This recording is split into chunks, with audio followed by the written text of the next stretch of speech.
Hello students, एक बार फिर से आपका स्वागत है आपके अपने यूट्यूब चैनल आइडल देव क्लासेज में। स्टूडेंट, जैसा कि आपको पता है, आपका जो पाठ्यक्रम है विषय सामाजिक विज्ञान का कक्षा 8वीं का, वो चेंज हो चुका है उसका पाठ्यक्रम और नए लेसन आ गए हैं। इसी बात को ध्यान में रखते हुए बच्चों, आपको जो अभ्यास पुस्तिका 8 ग्रेड की प्रोवाइड की गई मध्य प्रदेश राज्य शिक्षा केंद्र के द्वारा, उसके जो अभ्यास प्रश्न हैं उन्हें हम आसान भाषा में समझाने को लेकर एक सीरीज आइडल देव क्लासेज में कंटिन्यू चला रहे हैं। इसी सीरीज की कंटिन्यूटी को मेंटेन करते हुए बच्चों, आज हम अध्याय 9 में पहुंच चुके हैं, जिसमें राष्ट्रीय आंदोलन से संबंधित अभ्यास प्रश्नों को हम करेंगे।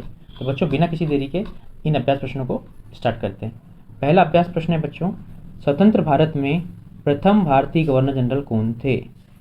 इसमें क्या प्रश्न पूछा है बच्चों, स्वतंत्र भारत में प्रथम भारतीय गवर्नर कौन थे। तो इसका आंसर क्या हो जाएगा बच्चों कि स्वतंत्र भारत के प्रथम भारतीय governor general Lord William Mountbatten थे। कौन थे? लॉर्ड विलियम माउंटबेटन थे। यदि हम प्रश्न क्रमांक 2 की बात करें, प्रश्न क्रमांक 2 आपसे पूछ रहा है, बंगाल का विभाजन कब और किसने किया था। बच्चों, इसका उत्तर हो जाएगा, बंगाल का विभाजन 16 अक्टूबर 1905 को लॉर्ड कर्जन ने किया था। कब किया? 1905 में किया। किसने किया? लॉर्ड कर्जन ने किया। ठीक है, बढ़े आगे की तरफ। प्रश्न क्रमांक 3 है, आपसे पूछ रहा है, साइमन कमीशन का विरोध भारतीयों ने क्यों किया था। इसका उत्तर हो जाएगा बच्चों, साइमन कमीशन का भारतीयों ने विरोध इसलिए किया क्योंकि इस कमीशन में शामिल सदस्यों में से एक भी भारतीय शामिल नहीं था। यानी पूरा कमीशन यूरोपीय व्यक्तियों से भरा पड़ा था, जबकि इसमें जो समस्या किसके बारे में समस्या का किसके बारे में बात की जा रही थी? भारतीयों के। प्रश्न क्रमांक 4 आपसे पूछ रहा है, इल्बर्ट बिल सरकार ने क्यों वापस ले लिया। इल्बर्ट बिल 1882-83 की बात है, उसे सरकार ने क्यों वापस लिया, यह प्रश्न पूछ रहा है। तो बच्चों, इसका उत्तर हो जाएगा, इल्बर्ट बिल सरकार ने इसलिए वापस ले लिया क्योंकि इसका विरोध यूरोपीय अधिकारी व कर्मचारी कर रहे थे। कौन कर रहे थे बच्चों इसका विरोध? यूरोपीय अधिकारी व कर्मचारी। ठीक है, बढ़े बच्चों प्रश्न क्रमांक 5 की तरफ। प्रश्न क्रमांक 5 आपसे पूछ रहा है, महात्मा गांधी ने दांडी यात्रा क्यों की थी। बच्चों, महात्मा गांधी ने दांडी यात्रा क्यों की थी, यह प्रश्न पूछ रहा है। इसका उत्तर हो जाएगा, महात्मा गांधी ने दांडी यात्रा नमक कानून को तोड़ने के लिए की थी। किसको? नमक कानून को तोड़ने के लिए। उनका व अन्य राष्ट्रवादियों का कहना था कि नमक पर टैक्स वसूलना, जो नमक था उस पर टैक्स वसूलना क्या है?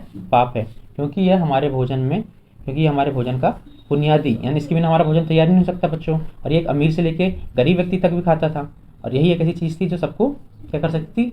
एक कर सकती थी। इसलिए गांधी जी ने दांडी यात्रा को बुनियादी, मतलब उस पर कर लगाने को पाप माना। प्रश्न क्रमांक 6 आपसे पूछ रहा है, किस घटना के कारण गांधी जी ने असहयोग आंदोलन वापस ले लिया। आखिर ऐसी क्या बात हुई कि गांधी जी को असहयोग आंदोलन वापस लेना पड़ा। इसका उत्तर हो जाएगा बच्चों, 5 फरवरी 1922 में चौरी चौरा नामक स्थान में जनता द्वारा पुलिस चौकी में आग लगा दी गई। कब? 5 फरवरी 1922। चौरी चौरा कहाँ पे? उत्तर प्रदेश में। वहाँ पे जनता, मतलब पुलिस ने बल प्रयोग किया तो जनता आक्रोशित हो गई और उसने पुलिस चौकी में आग लगा दी, जिससे 22 पुलिस वाले मारे गए। इस घटना के कारण गांधी जी ने असहयोग आंदोलन वापस ले लिया था। ठीक है बच्चों, बड़े अगले प्रश्न की तरफ। अगला प्रश्न है आपका, रॉलेट कानून का विरोध भारतीयों ने क्यों किया। बच्चों, उत्तर है, रॉलेट कानून का विरोध जनता के द्वारा इसलिए किया गया क्योंकि जनता का मानना था कि सरकार के पास लोगों की बुनियादी स्वतंत्रताओं पर अंकुश लगाने का कोई अधिकार नहीं है। आया समझ? रॉलेट कानून मतलब बिना वकील बिना दलील का कानून था। तो इसका जनता में बहुत ज़्यादा था इसको लेकर आक्रोश, क्योंकि जनता का मानना था कि उनकी जो बुनियादी आवश्यकताएं उस पर सरकार रोक नहीं लगा सकती।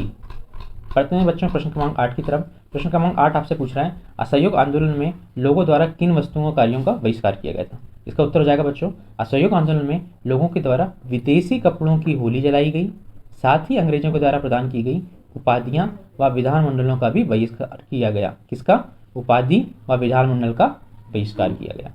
बढ़ते प्रश्न क्रमांक 9 की तरफ बच्चों। प्रश्न क्रमांक 9 जो है 9वां नंबर, वो आपसे पूछ रहा है कि बंगाल विभाजन क्यों किया गया। पहला प्रश्न। दूसरा, इसके क्या परिणाम हुए। बच्चों, बंगाल विभाजन का जो मुख्य उद्देश्य था, बंगाली राजनेताओं के प्रभाव पर अंकुश लगाना था व बंगाली जनता को बांटना था। कैसे? हिंदू मुसलमान में। इसके कारण लोगों में गुस्से की लहर उठी। अब यदि ऐसा करोगे तो गुस्से की लहर उठेगी कि नहीं। जिसने किसका रूप ले लिया? स्वदेशी आंदोलन, जो कब हुआ था? 1905 में। आया समझ? बड़े अगले प्रश्न की तरफ। अगला प्रश्न आपसे पूछ रहा है, कांग्रेस की आरंभिक मांगे क्या थी। कांग्रेस की आरंभिक मांगे क्या थी। बच्चों, इसका उत्तर हो जाएगा, कांग्रेस की आरंभिक मांगे निम्नानुसार थी। कौन कौन सी थी?